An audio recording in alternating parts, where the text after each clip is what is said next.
Salut, c'est Dr Excel. Aujourd'hui, je vais te montrer comment faire pour convertir du texte en nombre sur Excel. Ici, j'ai deux montants qui sont écrits en texte. Donc, si je veux les sommer, par exemple, si je veux sommer ces deux montants, j'y arrive pas. Pourquoi? Parce que c'est du texte et non pas des nombres, donc Excel n'arrive pas à faire des opérations. Comment faire pour les convertir en tant que texte, en tant que nombre, pardon. La première étape, c'est d'enlever le mot $. Donc pour ça, on va garder que les deux premiers caractères, que les chiffres. Alors, on va utiliser pour ça la formule gauche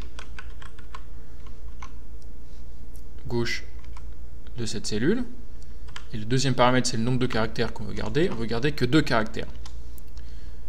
Donc ici, j'arrive bien à avoir que les deux premiers caractères qui sont les nombres. Simplement, si j'en fais la somme, si je fais la somme de ces deux montants, j'ai toujours 0, ce qui signifie qu'Excel ne reconnaît pas les nombres.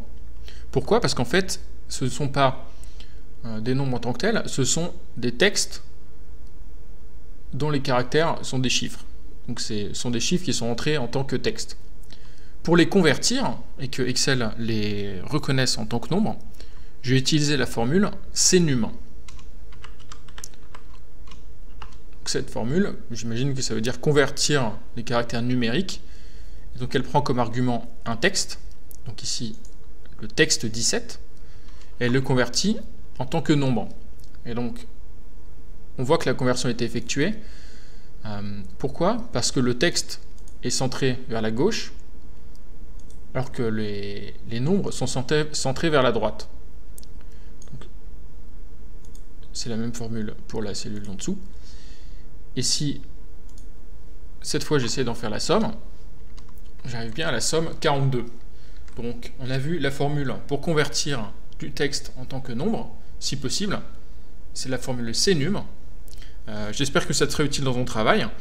Si tu as des questions ou que tu veux aller plus loin, demande-moi ça dans les commentaires ou sur le forum. Les liens sont juste en dessous dans la description. Et puis, je te dis à très bientôt pour de nouveaux tutoriels sur Excel.